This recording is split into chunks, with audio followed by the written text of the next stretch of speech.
జై బోలో వీర హనుమాన్ కి జై.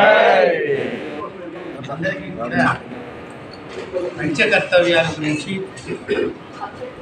ఇప్పుడు దాకా మనం మాట్లాడుకున్న సబ్జెక్టు పంచ కర్తవ్యాలు. వాటి గురించి నేను చెప్తాను. ఒకటి, భారతీయ కుటుంబ వ్యవస్థ.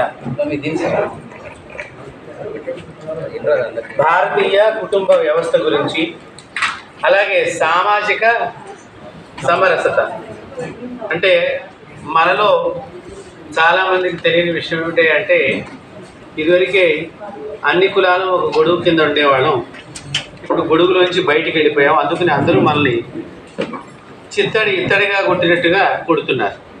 అందుకని మళ్ళీ అందరం కలవాలి, ఒకటే గొడుగు కిందకి రావాలి అనేటువంటి విషయంగా పర్యావరణ పరిరక్షణ.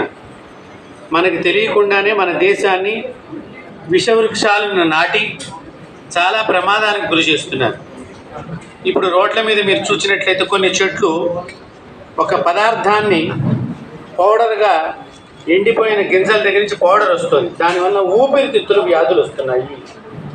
మన వాళ్ళు ఎప్పుడూ కూడా శ్వాస మీద ధ్యాస పెట్టి చక్కగా శ్వాసని లోపల తీసుకుని అంతే బిగువుగా ఉంచి బయటికి పంపించే శంకునాదాన్ని చేయిస్తే ఇప్పుడు శంకునాదం పోయి ఇంకో నాదంలాగా అయిపోయింది మన జీవితం అంతా కూడా. అంటే దానికి కారణాలు విషవృక్షాలు, రకరకాల ప్రకృతిలో పరిణామాలు.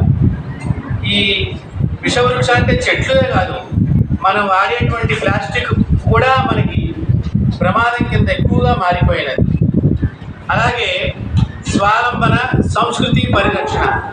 మన సంస్కృతిని ఎలా రక్షించుకోవాలి, మనం అందరం కలిసిమెలిసి ఏ విధంగా ఉండి మన సంప్రదాయాన్ని మన ముందు తరాల వారికి, ముఖ్యంగా ఈ మఠపీఠ ఆశ్రమాధిపతులందరూ కూడా యుక్త వయసులో ఉన్నటువంటి వారందరినీ దీని లోపలికి ఎలా తీసుకురాగలగాలి.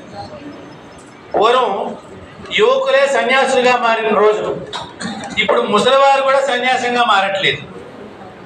దీనికి కారణం ఏమిటి? ఎక్కడ లోపం జరుగుతోంది? సన్యాసం అంటే వస్త్రం మార్చుకోక్కర్లేదు, మనసుని ఆ విధంగా ఉంచి దేశాన్ని కాపాడటమే.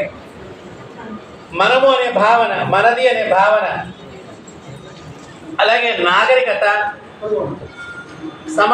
సమాజ స్థాపన. కాబట్టి